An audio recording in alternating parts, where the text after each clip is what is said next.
Hi, Monique here. If you like this kind of information, consider joining my Patreon group. You have level 1 where you get lots of written posts, tips and tricks, supplement information. Level 2 will get you a 2 or 3 day menu plan so that you can eat low oxalate and do it with confidence. And level 3 will get you the whole live Patreon Zoom where you get to participate and ask questions. So enjoy the video and check me out on Patreon.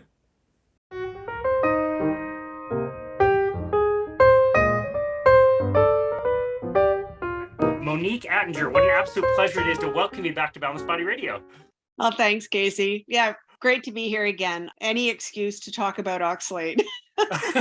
This topic is bananas, or maybe I should say it's banana leaves. This topic is so insane. I had such a great time talking with you before. We covered about like a quarter of the things we probably could have talked about.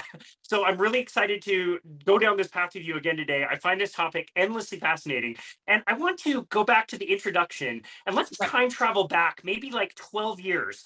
And let me tell you 12 years ago that you are going to be a world renowned expert on a plant compound called oxalate. Does that sound like something you ever thought you were going to do? Yeah, no. Honestly, we crashed into the rabbit hole called oxalate when my daughter was 3, as I mentioned last time. And that was 2008, 13, 14 years ago. And I remember sitting in my functional naturopath's office and him saying, I think your daughter, not me, your daughter has an oxalate problem. And I said, what's an oxalate? Like, I couldn't have started more from square one. So anybody who feels like they're in that what's an oxalate place, that's where I started. But such a game changer, like such a game changer. I honestly was so unwell and just getting more and more unwell. And as you said in the intro, like if you're eating extra healthy and you're getting more and more unwell, I think that's the hallmark of people who are probably consuming more oxalate than is ideal for them for sure. And because it's pro-inflammatory, because it triggers the inflammasome, because it does all kinds of things that we have not been tracking. Like there's the odd piece of research, which is why people like me or the kinds of people who I've learned from, like Susan Owens, who started the Triangle Oxalate Support Group. She was one of the first experts in the field that I met when I started this diet. Thank God for her, because she's one of these, I find these disparate pieces of research. I daisy chain the stuff between this piece and this piece, and I end up connecting the dots. That learning that I did then was what got me into nutrition and then a whole new career, because I kept thinking, okay, I'm a smart person. I was always a bit of a nutrition geek. I had done my best all the way along. And this sucker had been running under the surface, under the radar, and was trying to take me down with it. And I knew nothing about it. And how many other people were doing the same thing, trying to do everything right, spinach in their smoothies, which makes me cringe now, nuts and gluten-free stuff as snacks, also cringeworthy, all these things which are supposed to be extra healthy for us. And what if they're not? What if that has something to do with the epidemic levels of inflammatory disease? And so that's why I got into this, because for me, it was mostly about my passion for this work I really believed in, but also getting the word out. So yeah, thanks for giving me another chance to get on my soapbox here. Oh, absolutely. I'm hoping to just tee you up for all of your great material today. And I think that's one of the things that I took the most from our last conversation. You said it so well,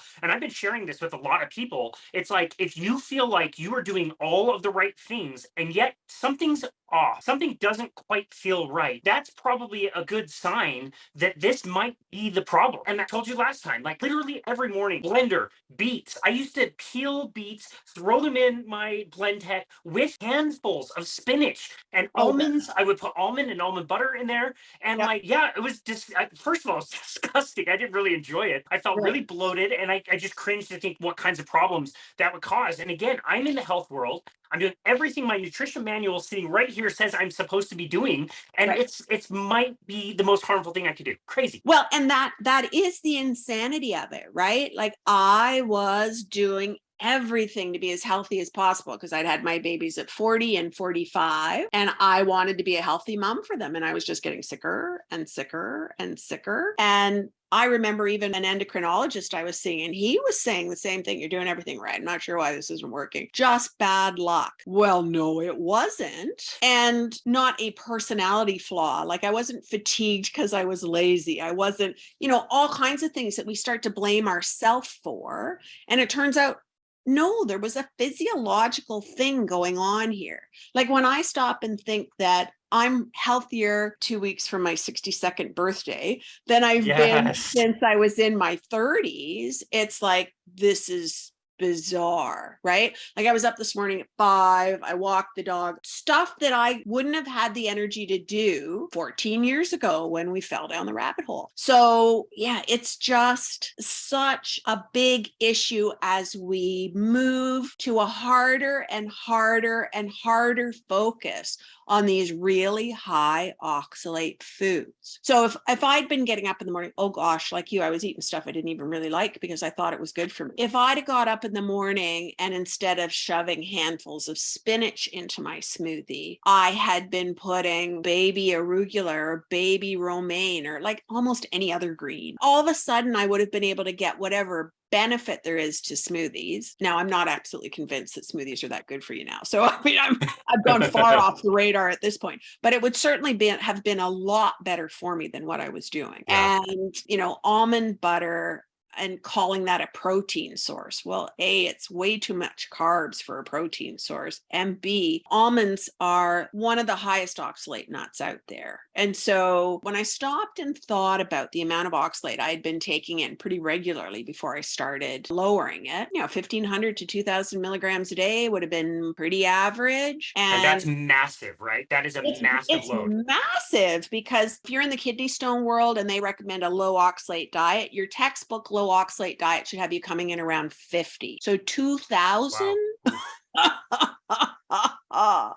It's way out there. And I had a client who started with me. Now, very analytical person, very methodical. She knew she was taking in over 3,300 milligrams of oxalate a day. But this is well within the realm of something you can do without knowing it. If you're focused on paleo, if you're focused on nuts, if you're focused on these high oxalate greens, if you're using things like teff as a gluten-free alternative, like there's all kinds of things here you can just stumble into and not realize the amount of damage you might be doing. While I'm thinking of it, let me talk about the golden milk craze. It's not as big at the moment, I don't think, but for a while there, it was like all the rage, right? And people were making this hot drink and they were adding turmeric to it. I knew people who were taking like a heaping teaspoon of turmeric or maybe even 2 teaspoons of turmeric. Each teaspoon of turmeric is going to give you something on the order of 50 milligrams of oxalate. Because the thing is that we don't realize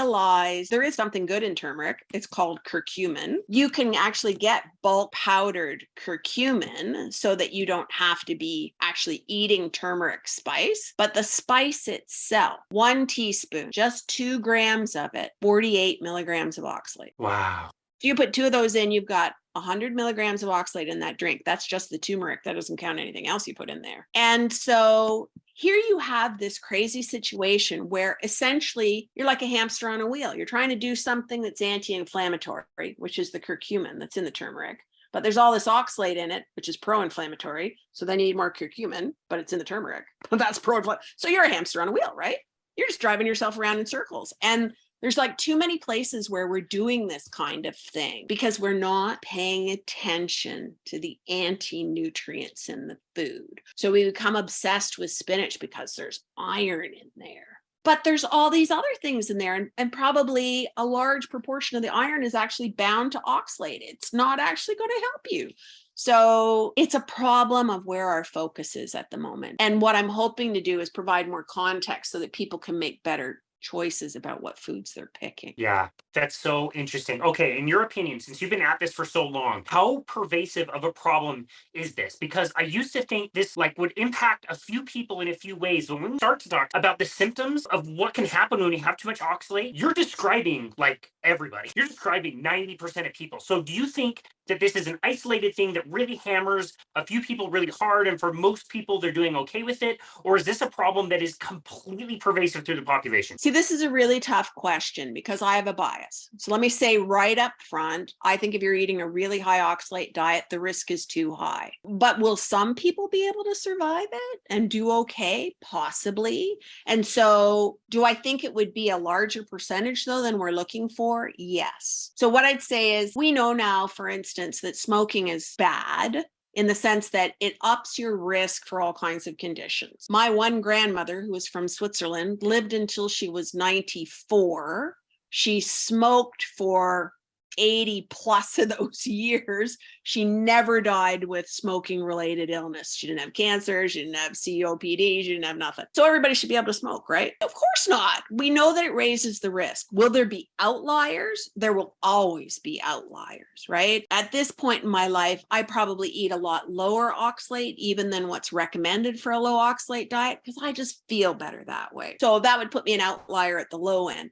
And then there may be people who are outliers at the high end who can take in a lot more and do okay. And typically nature does over engineer for something it knows about. So our bodies do produce some oxalate. Nature tends to over engineer for a toxin that our body produces. And so, I think our kidneys can probably handle 200, 300 milligrams of oxalate a day. Who knows, right? I don't know what the outside limit is, but they can probably handle a lot more than the 15 to 30 that we make natural, right? But can they handle that day in, day out, week in, week out?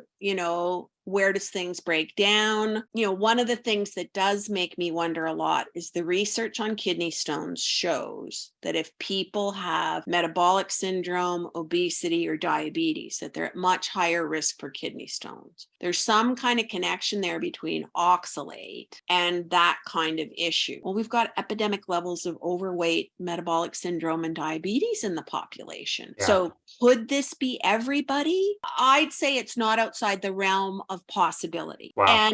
And I think when you look at long-term vegans, you start to see that as they get older, they may have chronic inflammatory conditions. They may not realize it's oxalate related, but how much of our arthritis is oxalate related? There is research that links arthritis to oxalate. How many plant-based women in particular have ended up with something like breast cancer? Yeah. Microcalcifications in the breast are linked to oxalate. So there's so many things that we just haven't been looking for. So I don't know what's going to happen when we start to look. So I'm not willing to say that nobody could eat a more plant-based, higher oxalate kind of approach and be okay. But I would certainly want to dodge the bullet. It's like smoking. Yeah. I was a smoker when I was in my 20s. I hate to admit this.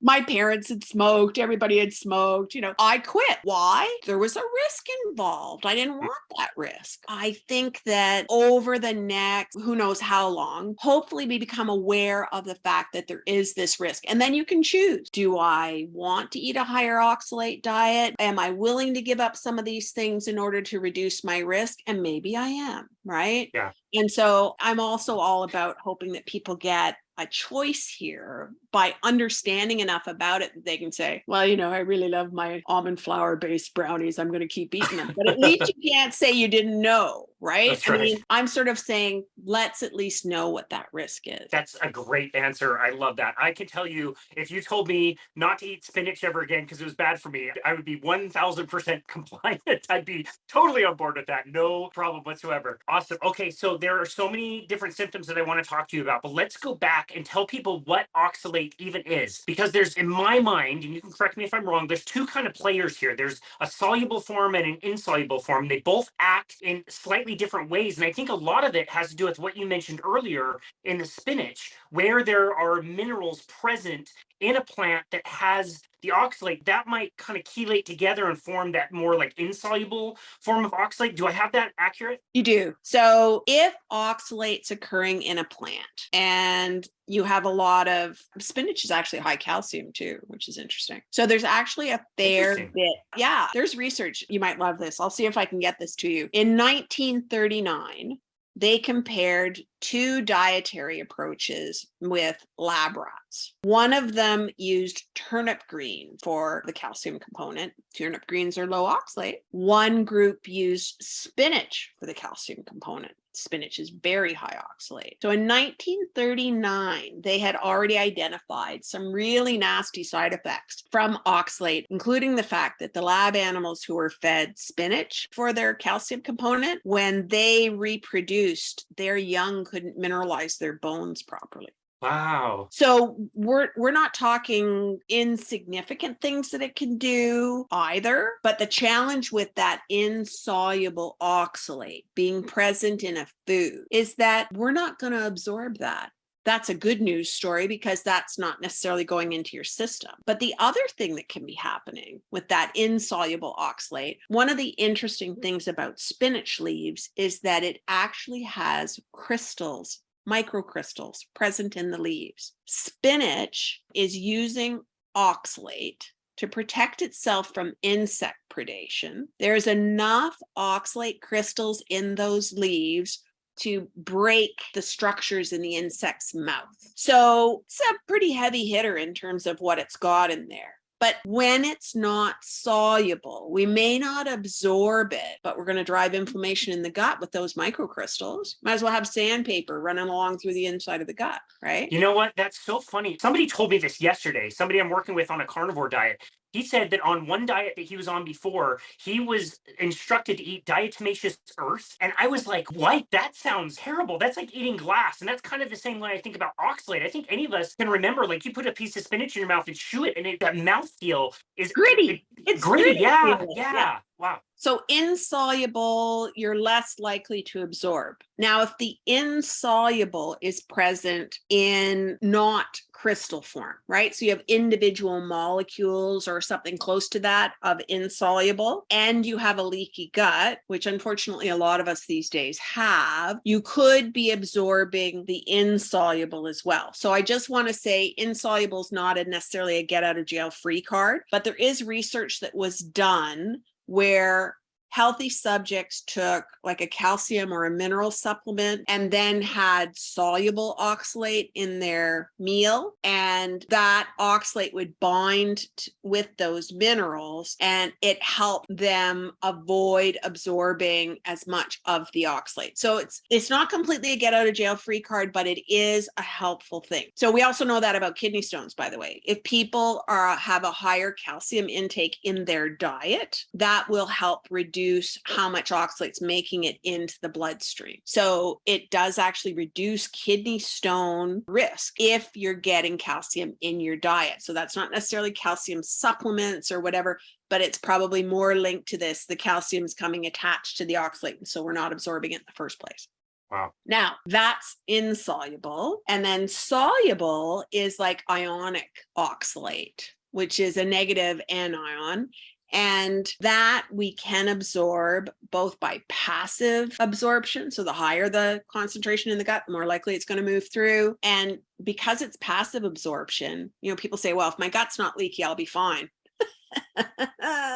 This is chemistry. You can have the healthiest gut possible, but this is chemistry, right? Semi-permeable layer, higher concentration on one side than the other. Bingo, bango, it's going to move across. And of course, there's enough time as it's traveling through the gut for that to potentially happen. So some people would argue that the soluble oxalate's more dangerous. I'm a little bit of two minds. Like what's recommended generally by the Trying Low Oxalate support group and what I fall in line with is count all the oxalate that's in your food. Just count all of it, because none of it is completely without the capacity to be doing something. Now, once the soluble, though, gets into the body, so it's been absorbed from the gut, it's in the bloodstream. The challenge then is that it's all about where it gets trafficked into cells, when it meets up with a mineral, and this can determine what kinds of havoc it can play. So the soluble oxalate is still going to like to partner up with a mineral. If it meets that in your bloodstream, it's still moving downstream to your kidneys, and maybe you're getting a kidney stone. If it meets up in your joint fluid, you could have crystals in the joints. That could be the driver to your arthritis. If it's meeting up with minerals in breast tissue, you could have your microcalcifications in the breast, right? It's being trafficked in all kinds of ways and affected by different kinds of substances that we produce in the body. So how oxalate gets trafficked can be affected by cytokines, can be affected by neurotransmitters, and can be affected by hormones. That's an awfully big playing field. And Wow. so, yeah, I have seen symptoms from top of the head to the bottom of your feet. It's not like any tissue that's dealing with any of these substances is going to get a get out of jail free card either. And how many tissues in the body are not susceptible to cytokines, neurotransmitters, or hormones? Yeah, totally. Just about zero, right? Like at that Wow. point, we're just about zero. Wow. That's so crazy. So, okay, so I wanted to ask you about a few specific symptoms, and you already mentioned one. And this to me, it seems to be like the most obvious. If I've got the soluble form of oxalate in my body, it's looking for minerals. I think immediately to bones. And so, bone damage, arthritis, all that stuff, crystal clear link between the two. Really, no question about that. Is that correct? I think they're still developing research on this, but definitely there's been at least some that's looked at oxalate and arthritis. I think the research that I read looks pretty good. There's probably more to learn, but I'd say that's a reasonable thing for us to keep in mind. And in the research on oxalosis, so that's when you become toxic with oxalate. And really, we as a overall, health community, that only gets looked at when the kidneys are damaged and renal function is dropping. Or it gets looked at in the case of genetic hyperoxaluria, where they know your body's making the oxalate and it's making it at a much higher level than it should be. And the fix there is transplantation. And so those are the places where they look at what oxalate's doing above and beyond the kidneys. And in fact, bone deposition is one, inside the arteries is another, liver, kidneys. Like you start to be able to tick off all kinds of tissues where oxalate can be getting deposited. And so we've only looked at that if the kidneys were failing. What if that's happening long before the kidneys are failing? It's these kinds of questions that I have. It's not that we don't know anything about oxalate. It's that we're not connecting the dots between certain kinds of conditions, things that we know that happen with oxalate toxicity. And what if the kidneys are still okay, but we're having problems? We know the link with metabolic syndrome. We've got all these people who, are struggling with overweight and stuff. Like we just have a perfect storm of things which could be impacting how oxalate works. And of course, when people are overweight, they can have different kinds of hormonal issues. And as I said, I found this piece of research. It was one throwaway sentence: cytokines, hormones, neurotransmitters. And I went, uh-oh. Yikes. Wow. Well, I mean, just after the pandemic, I hope more people would make a connection to cytokines. We've heard a lot about cytokines through the COVID pandemic. I hope people would make that connection, which leads me to my next question. We talked about this a little bit offline last time that we talked. The lungs. This blew me away. Can you tell me a little bit about how oxalate can build up in the lungs and how that can affect lung tissue and all kinds of different respiratory issues? Well, they know that oxalate's associated with COPD, and there's research that talks about oxalate and cystic fibrosis. And people who have cystic fibrosis have certain gene, issues, right? But many of us could have one copy even of multiple cystic fibrosis genes that you would have to have in order to be really sick. So is it possible that those of us who have one or less than the number of genetic copies of cystic fibrosis genes to be diagnosed could be more susceptible for some reason because of those genes? And what I'd say to you is I am by no means a genetic expert. When I get in too far into genetics, it looks like alphabet soup to me. So I'm not going to claim to have a really solid understanding here. But the SLC26A family of cell transporters, and those are related to cystic fibrosis, those cell transporters often have something to do with the movement and the trafficking of oxalate. And so that's a genetic piece, which I don't think is getting looked at enough, because we're saying, okay, unless you're homozygous on all these specific SLC26A cell transporters, you don't have cystic fibrosis, you wouldn't be diagnosed. But what if people have 1, 2, 3, and they only have one copy and then they've got a good gene? But what if that's having an effect? Myself, my daughter, and my son all had different expressions of oxalate. So we were a great example of how just because you all have an oxalate problem doesn't mean you all look the same. And my son had a lot of issues with his lungs. And he was on asthma puffers, and they were not really clear what was causing it. You know, maybe it was some allergies, seasonal allergies. He would get breathing difficulties in the middle of the winter, and there was no seasonal allergies then. And so it was very intriguing to me once I understood this piece about how you could have lung issues that could be related to oxalate. I said to him, we're going to perform an experiment. Poor kid. He was like 9 years old. And I said, for the summer, we're just going to not eat oxalate. He didn't want to do it while he was at school. He decided he liked the way he ate, but he knew what I was like. So he was willing to put up with me for the summer.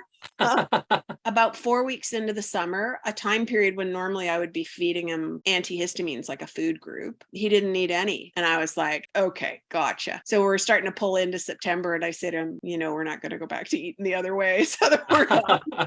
But, wow. you know, it was huge. So with my son, it was lungs, and I lowered his oxalate and his lungs got better. And with my daughter, she was having rashes and she was having digestive issues, and she was having something that looked a bit like vulvodynia, and again, lowered her oxalate, and these things started to resolve. And with me, it was my thyroid and adrenals and insomnia, and like just not the same set of things, although I had gut issues, but I had no lung issues, blah, blah, blah. Poor exercise resilience. It was like my body was struggling to make energy, and took oxalate down, and it started to get better. So I think that's the other thing. We're going to have to look at the level of health of the person. So at the time when I discovered I had an oxalate problem, I was clinically obese. I was struggling with some level of metabolic syndrome, but I was getting more and more exhausted. So it was really like exercise wasn't working. I didn't understand how I could hold so much weight and be eating the way I was. Like there was just sort of a lot of things going on.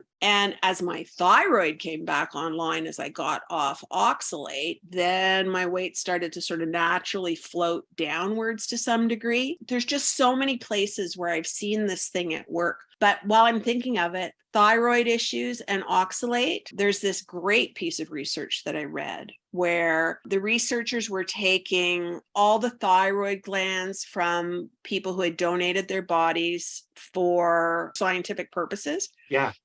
And they took samples of all these thyroids from all different ages, and they realized by the end of the research, they could predict the age at which the person had died based on how much oxalate was in their thyroid. Wow. So it's bioaccumulating. So that's the other thing for me, is that it's not the oxalate you eat today. It might not even be the oxalate you ate yesterday.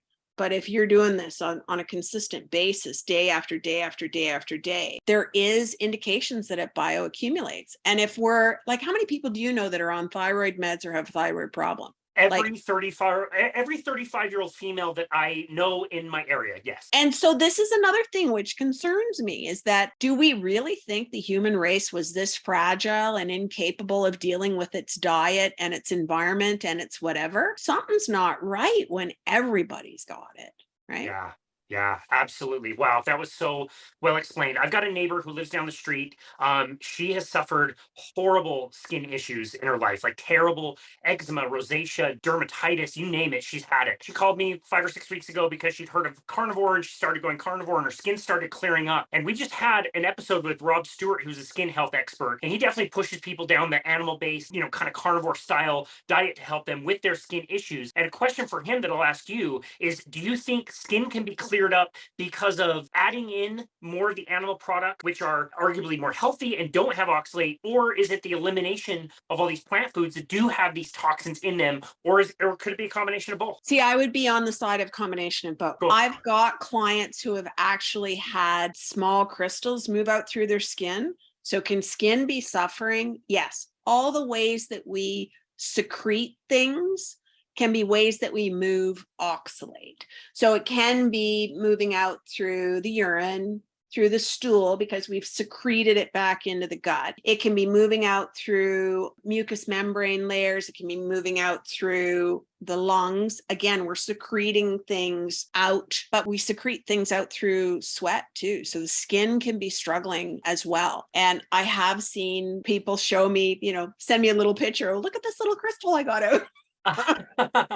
Wow. So, for people who get cystic acne, where it's really aggressive and there's a lot of inflammation, I really wonder about that and oxalate. But for sure, what you do when you take the plants out, and maybe to some degree the plant seed oils as well, although I don't know as much about this. But once you do that, and hopefully you're getting more healthy saturated fats through your meat consumption, then you have a chance to have better integrity for any epidermal cells, right, who need that saturated fat for the cell membrane. There's the sufficient protein and bioavailable protein, not just any protein, to be able to rebuild tissue. And there's the new things that we're learning about what's required to have epidermal cells be healthy. I don't know about other people, but I'm one of those people who went to a more carnivore diet and stopped burning. I used to tell people I could burn in strong moonlight. And so I stopped burning. Like, it takes hours for me to actually burn. Yeah. And it's shocking. Even from the beginning of the season when I have no tan. I mean, now I actually have some tan. You can't tell, that's great. but I actually have some tan. Anyway, I would burn in like half an hour, less. I don't even use sunscreen anymore, which is to me absolutely shocking because I'm in my 60s. And that's when I realized, wow, look. And it was an accident the first time it happened. I had gone out with my husband. We'd gone for a walk. I had hit some uneven ground. I was wearing these Dutch shoes called klompen, and they have a wooden sole on them and a leather top. It's kind of a long story. Interesting, huh? But I just flipped one of my ankles and I walked for a little while on it. And then I went, yeah, no, this isn't going to work, sweetie. You're going to have to go get the car. And bless him, he did the 30-minute jog home because we'd been out on a hike. And the only place to sit was out in the sun, unless I was going to try and crawl my way into a place where there was more shade. And I went, okay, well, we're going to find out if this carnivore thing works or not. And yeah, I got home, no burn, no nothing. And I went, son of a gun.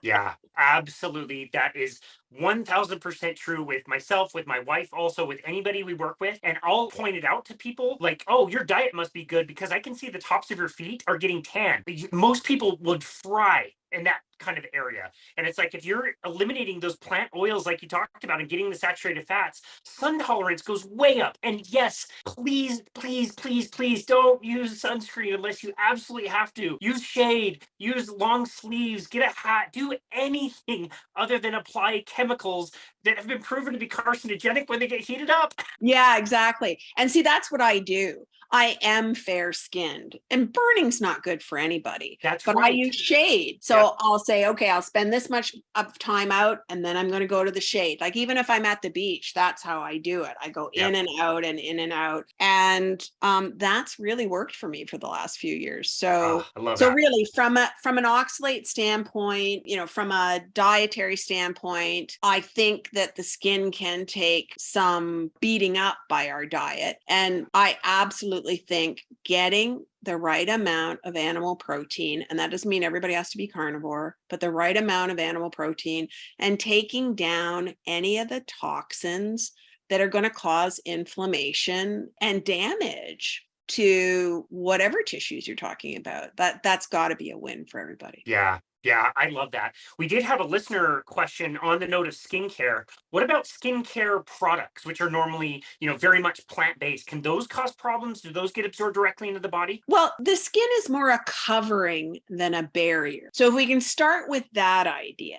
So if you spill something on your cloth-covered couch, it soaks in, right? It's a covering as opposed to a barrier. So one of the things I actually use to my clients' advantage is I'll suggest things like an Epsom salts bath, because you can actually absorb that through the skin, get some magnesium support, get some sulfate support. It can be very good for you. But conversely, anything else you put on there, it's doing the same thing. So I've actually just recently started looking at carnivore cosmetics. I can't report anything definitive at this point because I'm still kind of poking around as to what I even want to buy. But I do think it does matter what you're using. And I'd say it's another way that you can be getting nutrients in your body. So think of it that way. If you can't eat your skincare, don't use it. That's a really good point. I'm so grateful for my wife's sister who makes skincare products, and she does make them out of beef tallow. And I don't know how else to describe it, but just to say my skin absolutely loves it. It just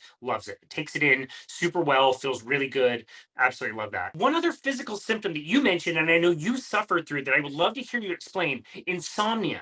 How is insomnia linked to oxalate? Okay, so this is where our friendly cytokine known as histamine comes into play. And histamine is actually something our body uses productively. So histamine is not a bad guy. Like, people start to think of histamine as just this universal bad guy. It's not. You release histamine every time you eat something because it's part of the digestion process. But when it comes to sleep, you actually have a histamine cycle in the brain. I use this way of describing it every time. About 3 or 4 in the morning, at the time when your body produces a higher level of cortisol to wake you up, your brain starts to produce histamine to wake you up. Then your histamine level in the brain has to stay up during the day for you to stay awake. Then it should drop down at night for you to sleep, and then it should stay down. So that's the appropriate sort of histamine cycle in the brain. But if your histamine in the brain's doing this, you're not going to be sleeping properly. And any up and down gets registered. If it's going up, you're supposed to wake up. If it's dropping back, you're supposed to go to sleep. So you'll find people who eat a meal and then for a while they're okay, and then they just want to fall asleep, right? Right. That's not just a blood sugar phenomenon. That can be a histamine phenomenon. And I think that's another one of those ones that's not well recognized outside perhaps the field of study where they're looking at mast cell activation and histamine intolerance disorders. And we're still learning a lot there too. So I can't claim any particular in-depth knowledge here, except that this cycle of what we're doing with histamine in the brain is really important. And if we can support a healthy cycle there, that can make all the difference in how well you sleep. And what I've noticed is, I used to take melatonin and have no particular benefit from it. And I think it was because for me, the issue is really histamine. And somewhere around the time when I was playing around with some of these things, I discovered that what used to be called Benadryl was also called ZQuil. Okay. And it's because they had come across the fact very early with Benadryl that it made people drowsy. And so if your sleep problem's really a histamine problem and you need histamine in the brain to drop, one of the issues with Benadryl is it penetrates the blood-brain barrier. And so they marketed it as a sleep remedy. Wow.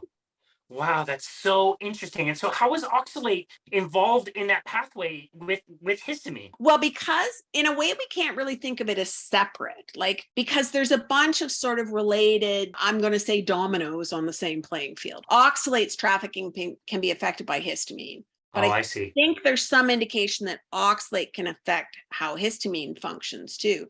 And then there's salicylate, and then there might be bicarbonate, and there's a bunch of different things which all can be moved on the same kinds of cell transporters or are influenced by each other. So it's almost a bit of a 3-ring circus as opposed to something as simple as, this happens and then this happens and then, we know why.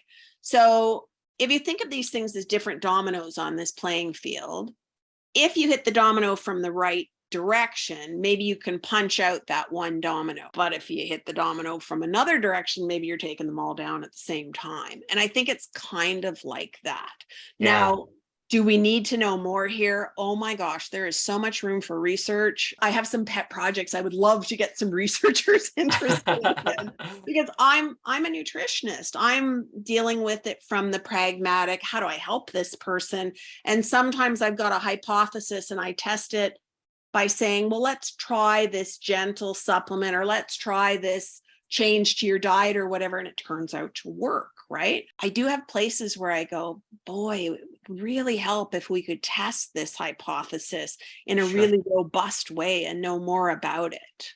Yeah, yeah. It's such an interesting topic because it's so nuanced. And offline today, when we were talking before we hit record on this conversation, I asked you, do you find it surprising that you still get surprised by some of this stuff?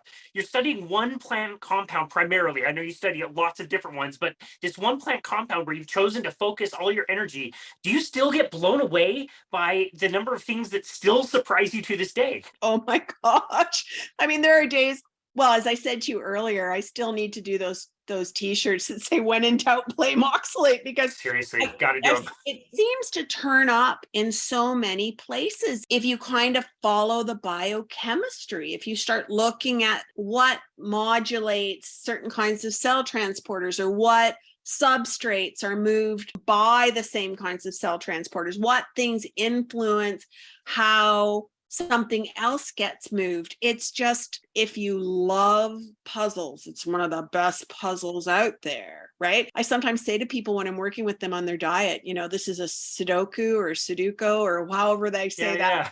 And I'm trying to get everything to add up, because I really almost feel like that's what I'm doing, because as the pragmatic, feet in the trenches, trying to help people get their diet right, and in some cases use supplements in a way that's really going to support their metabolism and so on, I really want to be, making sure that we're supporting their body in the right way, and would love to know more about, what's happening with this histamine thing, what cytokines do what, like what brings oxalate out of the cells versus what puts it in, or is it indiscriminate? Like if it starts to affect how oxalate's trafficked, is it going to move into, like, we don't know nothing, right? Wow.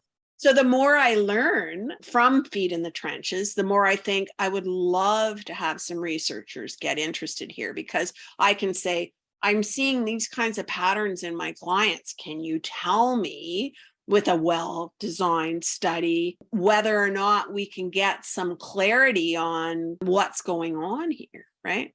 Yeah. Well, and the nice thing about what you're doing in your work is we would love to have all those studies as well. But at the end of the day, you are in the trenches and you're getting practical good results and case studies and all these people that are feeling better. And so we don't need to wait. We don't need to sit around and go, gosh, I wonder if I should stop blending up my spinach every morning or eating spinach like Popeye from a can. He's got to be aging very poorly, by the way, not like you at all. I'm sure he's not doing so great right now.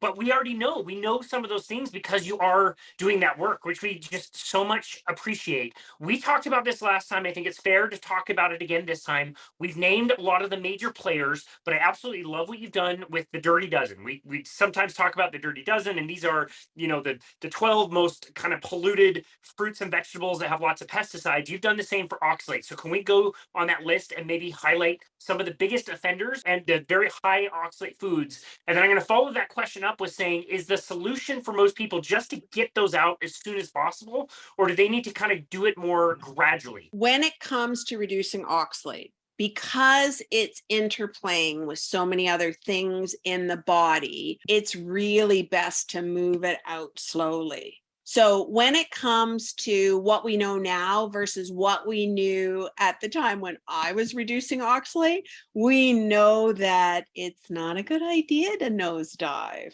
And part of the reason for that is really that it's got a second kick at the can on the way out.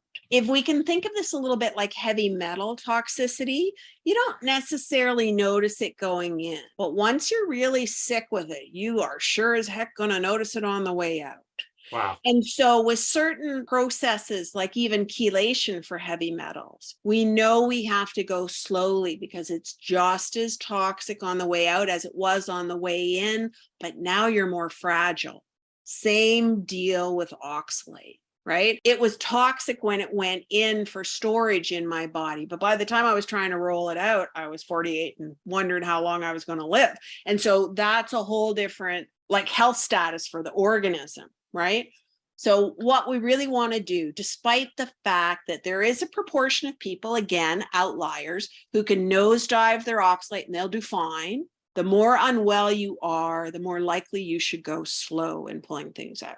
I did okay, actually, at 48, like just trying to pull everything out as fast as I could. And at that point, people didn't realize what the risk was. But I did have one really bad oxalate dumping experience. And at that point, my body had started to rev up some of the histamine stuff too. So the higher your stress level, the more likely that you're going to be more reactive, the more likely histamine issues are going to be there. And I actually ended up having to walk into ER to have somebody just monitor me because I was just not feeling confident. Wow. And so that's what you don't want. You don't want people so sick they have to go to the ER. You know, if we reduce it slowly, then it moves out of the body more slowly, and we're respecting the capacity of the organism to handle that at that time too. So by all means, if at this point in time you're doing something like spinach every day, but you've got lots of other oxalate in your diet as well, pull one out so you can feel like you've successfully done something, right? But don't pull them all out at once. Oh my gosh. And this is one of those things that doesn't make a lot of sense to people, but it's kind of one of the easiest ways to take your oxalate down. Try to get most of your diet to be low oxalate and then have 3 or 4 foods maybe that are really high and have them intermittently. So let's say what I usually use for people is things like sweet potato, because there's nutrients there that are more bioavailable than the kinds of things that are in spinach. And yet it's still got a fair amount of oxalate punch to it. So maybe you start out, you've taken out most of the oxalate. Maybe every day you're having at least 1 serving of sweet potato, but every other day you're having 2. You've still maybe come down from 500 or more and you're still doing good, but you're having some days where you spike up your oxalate. And then I usually focus on certain foods. So I've got a short list of maybe 10 foods, and then at different rankings, depending how high the oxalate diet you've been on. And I add those into people's diets and I give them a schedule. So you're going to You're going to make this high oxalate smoothie and you're going to have sweet potato on this day. And then the next day you're going to have green beans, and that's a lot less. And then you're going to have the high oxalate smoothie and the sweet potato again. And I'll actually give them a schedule of things to add in. Wow. And then we'll slowly fade those out. So we may have dropped them down to 300 milligrams of oxalate already, but then we try to slow up as we're coming into that end game of getting to a fully low oxalate diet, which is not the end of the diet, by the way. I mean, I actually talk about sort of early game, mid game, late game when it comes to what you're doing with oxalate. Early game, supplements, slowly reducing oxalate, Epsom salts baths, those are kinds of basics. Mid game, your supplements can change. What it looks like when oxalate's being mobilized can change. Maybe we're doing more targeted things with amino acids, B vitamins, like we could be doing something very different. End game, I'm an end game person. I'm done with oxalate. I don't even take a B complex anymore. Like my diet's doing the work that our diet should do if we were doing it right. And so you kind of have to be prepared for this movement through. And you also kind of have to be prepared for, I want to bring this thing down slowly. I want to respect my body's capacity and capabilities. The more fragile you are, the more careful we have to do this. And in the early phase of working with somebody, it's all about building them a toolkit so that when oxalate moves, because it will, that if the symptoms are unmanageable, I have a way to respond and hopefully moderate them. that's really the game, because it is in that sense a lot like heavy metals. It's accumulated in your body, it's bad, and you have to have a way to respond to it so that you can handle the work that your body's going to have to do while it's leaving. Yeah, that's so smart. I got paid a lot of money back in the day at the gym I used to work at selling supplements. And by and large, I think most supplements are mostly snake oil, I would say. It's just my own personal opinion. But I always forget, when you're in a really depleted state, like these people that you're describing as being more weak, more fragile, you might need to take supplements to help boost certain things. Whereas, yeah, if you're eating the proper diet, eventually the diet will be fine. But that's not going to be the case if you didn't start out from an already metabolically healthy or sound place. So Exactly. I love that approach. Well, and so if you came into, let's say, a carnivore diet, and you had been eating generally, kind of not too high oxalate, pretty nutrient dense, and you were feeling pretty good, and you wanted to drop all the oxalate out, or at least maybe if you had a couple heavy hitters left in there, I'd say go to town. You got lots of capacity to handle this, right? But mostly by the time people find me, they've been through 5 or 6 diets. They've had constantly degrading health. They're the ones who've done everything right but aren't getting anywhere. And then that person's relatively, and maybe fragile is not the right word, but their body's doing a ton of work that's not evident from the surface, right? Yeah. We have to respect what the capacity is that's left for any of this additional work that we're going to put on it. And we need to respect whatever resilience they have left, because you have to be able to handle your life at the same time. So unless they're already incapacitated and considered disabled or something, or they're already not working so that maybe they can do some things that someone else can't do. But certainly all of that has to be taken into account when you're talking about how you're going to handle the reduction of oxalate in their diet. Yeah, interesting. I'm thinking like Leah Keith at the end of her 20-year journey into veganism and vegetarianism, completely broken, terrible health. That is absolutely a case that you'd have to be much more careful than somebody who was in a much better state. Okay, excellent. So let's go back. The Dirty Dozen. The Dirty Dozen, my favorite. Yeah. I actually need to update these because I may want to nominate some new dirties. Fancy. Well, because it's the trends and the things that people are interested in change too, right? So at one point, lots of people were doing turmeric and that golden milk stuff, but that seems to have sort of settled down. So I might not make turmeric one of the Dirty Dozen. It's still on my current list. So cool. Certainly by and large, my number one is almonds. Why? Everybody eats almonds. So healthy for you. So healthy and so important. And oh, look, you can have baked goods from it. The amount of oxalate in half a cup of almond flour is about 400 milligrams. So if you're eating one of those big muffins, you know what I'm talking about, those big guys, right? Where it's supposed to be like a whole meal for you. Holy Lord, like 500, 600. And then it's got chocolate chunks in it, and it's got I mean, sometimes one of those muffins could be 1,000 milligrams of oxalate itself without too much difficulty. So almond flour is definitely at the top of my list for nasties. Number 2 is spinach. Popeye and I will have to agree to disagree. That one, again, you're just getting so much oxalate in such a small volume of food. So I've got noted here that a half cup of baby spinach, which is 25 grams, is over 150 milligrams of oxalate. It's not worth it. So moving from our friend spinach, dark chocolate. No one's going to love me for this one. No, we just lost a lot of listeners. That's okay. Yeah, I'm sorry. I'm sorry. No one's going to love me for this one. The problem with dark chocolate is, again, this really concentrated oxalate source. And I actually work with clients who really love their chocolate. I like chocolate too. But what I do then is go to something like a milk chocolate or a lower percentage of cocoa in it, and then get something like a caramel that's covered in chocolate. You get some chocolate flavor, but caramel coming from a dairy product, 0 oxalate. There are ways to sort of work with some of this. I'm not telling all the foodies out there that you can never enjoy something again, but I am saying that, something like chocolate needs to be treated with a little bit of care.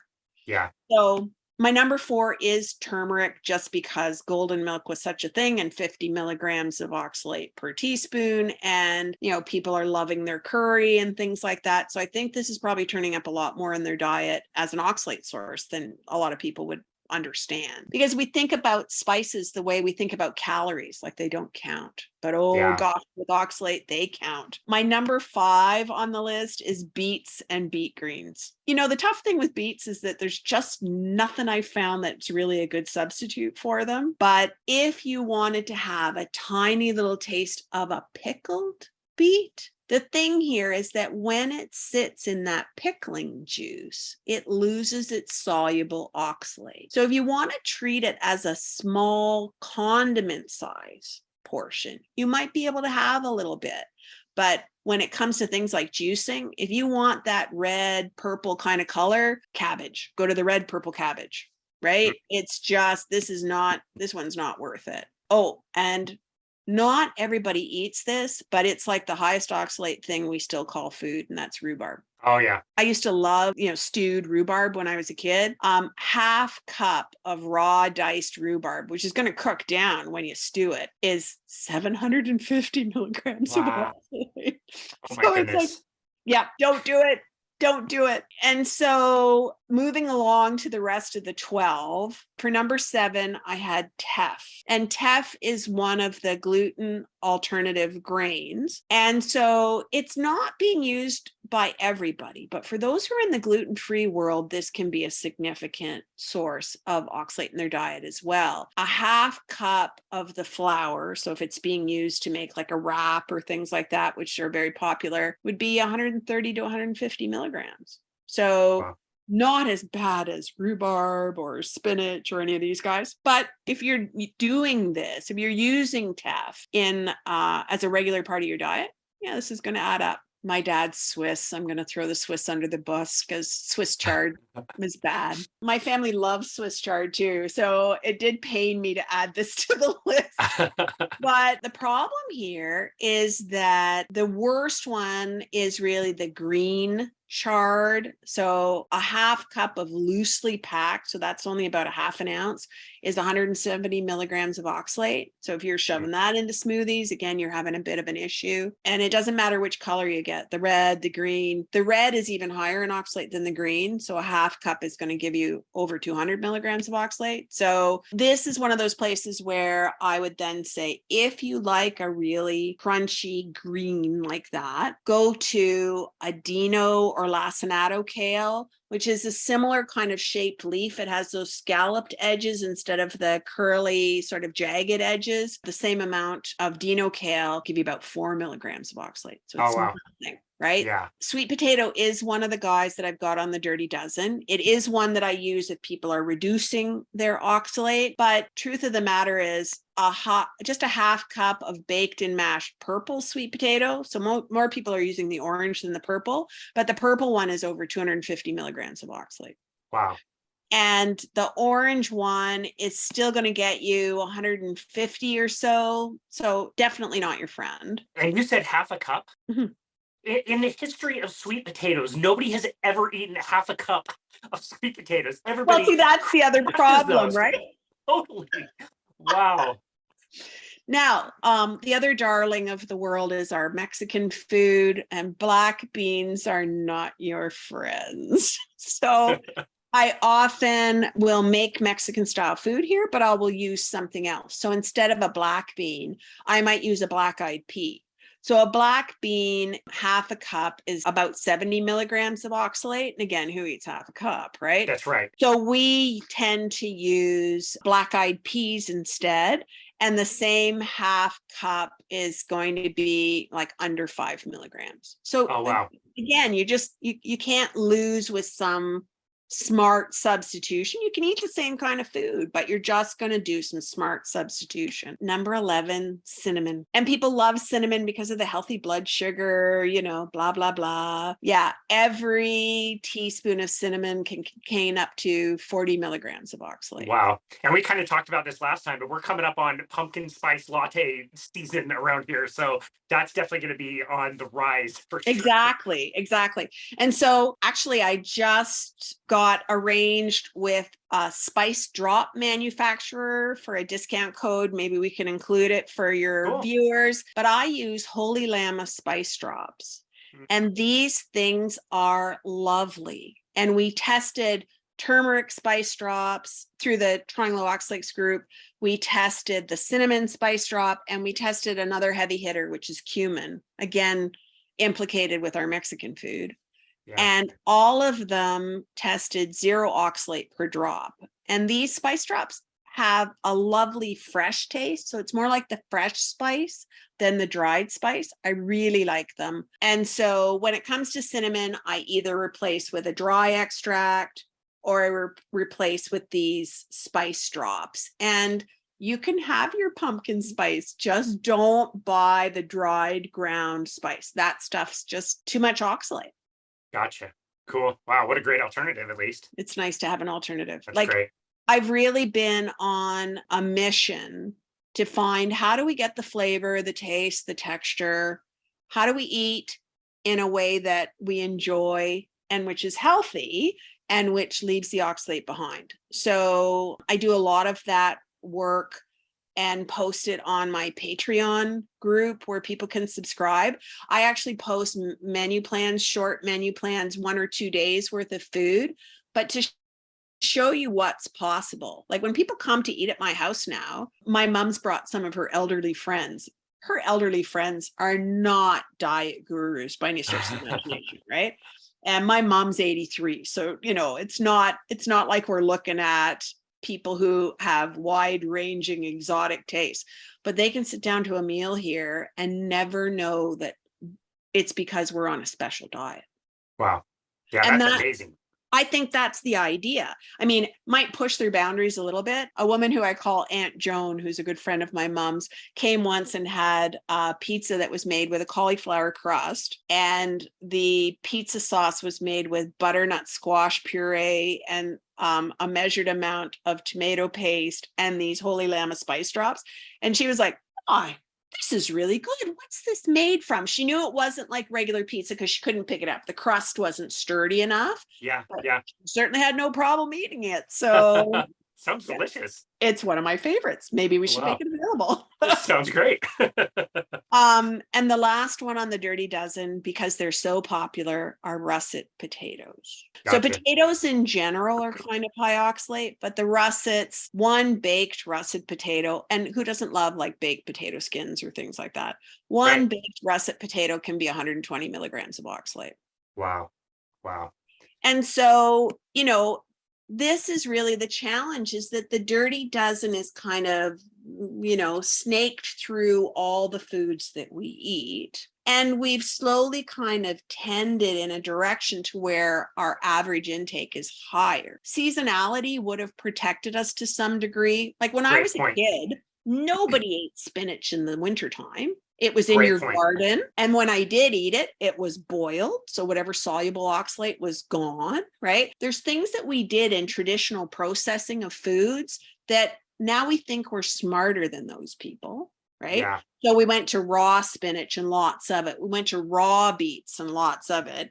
So traditional processing methods we've abandoned. We've doubled down on some of these really high oxalate foods because we're looking at their nutrients without looking at their anti-nutrients. We're eating far more of this stuff because it can be shipped to us 365 days a year. So when I was a kid, nobody got fresh beets during certain parts of the year. Nobody ate fresh nuts except around Christmas time because that's when the harvest came in. So things like this that we've lost in a very short time period. If you look at things like antibiotics, the kinds of gut bacteria that help to break down oxalate, the big gun there is called Oxalobacter formigenes. Everybody knows that. Everybody knows that. I've worked hard to be able to pronounce that well. Great job. And like it's very fragile in the face of antibiotics. And how many people in North America do you know that have never taken antibiotics ever? Nobody. Right? Yeah, nobody.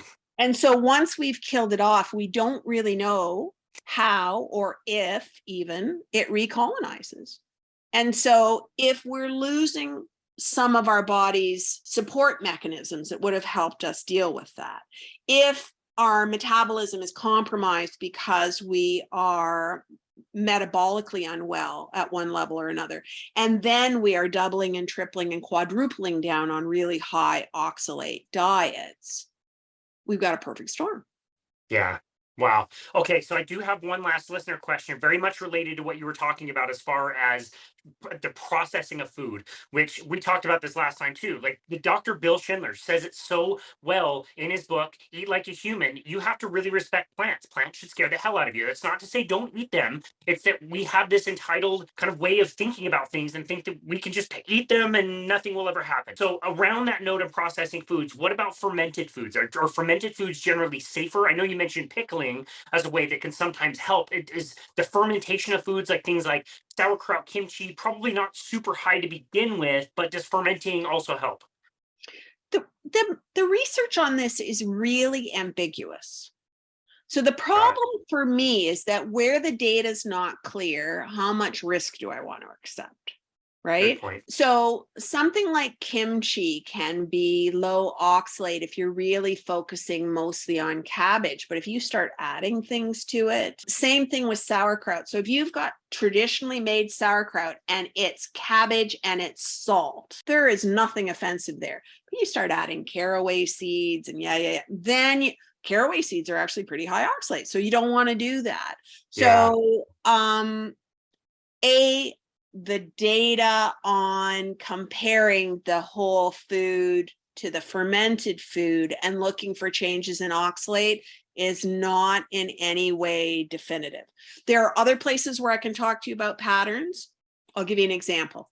If you take any nut and press the oil out of it, that could be the highest oxalate nuts out there. It could be almonds. The oil is 0 oxalate, because all the oxalate somehow gets left behind in the structure. For people who enjoy some of these or want some benefits from them for one reason or another, we could work that into a salad dressing and you could benefit from it and there's no oxalate being added to your diet. So that's a fabulous pattern where I could walk into a store, see a nut that I've never used before, and maybe I'm interested in the oil to try it for flavor or baking or whatever. I'm going to be safe doing that. Wow. But with some of these other things, we don't have that kind of really consistent, solid pattern. And that's where, then I'm like, well, I'm going to vote for caution here.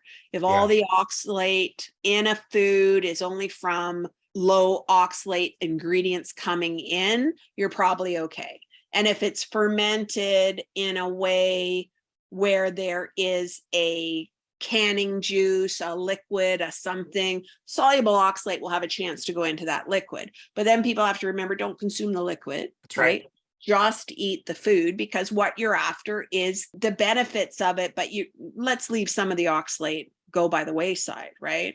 So that's actually one of the things they can do with eating certain foods where there's enough soluble oxalate in it that if you boil it, you actually get rid of that and are able to consume it then. Something like carrots. Carrots can add up if you eat a lot of them, but peeled and boiled, they become pretty much a low to medium oxalate food. We eat them. I put them in soup. I will boil them first, get rid of their extra oxalate, then I throw them in the soup, because we're going to eat the broth of the soup. So there are some things you can do to give yourself some advantages. And I wish I had more definitive information on fermentation. Yeah, well, that's so interesting. And like I said, the reason I love your work is because you are doing the work and seeing the results. And again, what I would consider like really practical ways or case studies with the people you work with. You do offer so many different resources for people, which I absolutely love. I love your blog. I love the stuff you post on Twitter. You're an absolute bright spot on Twitter, which I don't love very much, but I love seeing your content. And you have been so awesome and generous with your time today. Tell people where they can go to find you, to connect with you and your work. They can find me on Instagram as @LowOxCoach. They can find me on Facebook. I do have a LowOxCoach page, but my account is Monique Attinger -nutritionist. And I don't love all the social media either, so I may be intermittent on any of these particular things. But the reason they might have more luck with me on Facebook is if they join the Trying Low Oxalates group on Facebook, because I'm one of the senior admins there. And so I still volunteer some of my time to just help get the word out. You can find me on Twitter as Low Ox Coach 1. I years ago set up a Low Ox Coach account and then didn't have the email and the password anymore. So I'm competing with myself on Twitter. Funny. And I do have my Patreon group. They can subscribe. They can come and go as they please. I try to make it as self-serve as possible. And there I'm posting articles. I'm posting recipe hacks, pictures of meals if they're curious. They'll see those on Instagram as well. But, sort of at the entry-level subscription, it's just to give them some ideas and kind of help them figure out their own diet. If they subscribe at my level 2, they get access to menu plans, full, 2-day, 3-day menu plans with all the recipes. So that gives people a real chance to see what's possible. Honestly, those menu plans, I put notes as to why I've done things the way I've done things. I put options in the recipes. I'm really assuming this is an education in itself to do that. And then at my level 3, I have more research-oriented articles. I will post sessions from my group coaching so that people can kind of get the benefits of group coaching, but without having to get on one of those. And I also post other kinds of videos like me cooking in the kitchen and stuff so that people can kind of figure out it's not that bad. You can really do this. It's really okay. So I have all those ways that you can find me. I don't think I'm missing anything. I don't think so. I mean, you've got YouTube, which is the Wizards of Low Ox, which I really enjoy those conversations. That's I love the you told us new about one. that last time. Yeah, I love those. That's the new one. And I really am enjoying that. There's 4 of us. We're all people who've been involved in the oxalate world for 14, 15 years or more. Susan Owens, who founded the original support group, is part of the Wizards of Ox. And I love that the name was sassy. And I really like that people get a chance to hear different approaches, different ideas. We're really a panel of either 3 or 4 people every week. And it's a great no-cost way to get started. And that is Wizards of Ox on YouTube.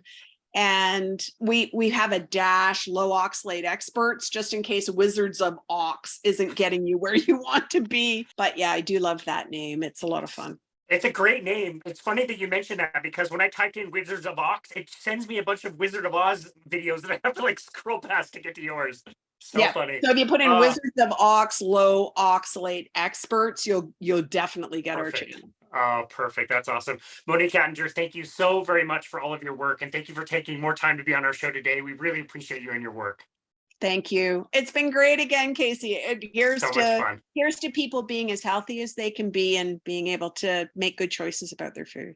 Yeah, cheers to that, and doing it in a way that would be against everything that everybody else is saying about trying to be healthy, which is why your work is so good and is so needed and more people need to hear it. So again, thank you so very much. I'm sure this isn't going to be our last conversation, but thank you so very much for coming on our show again and educating us again. We really appreciate you. Oh, you're welcome. Nice to be here.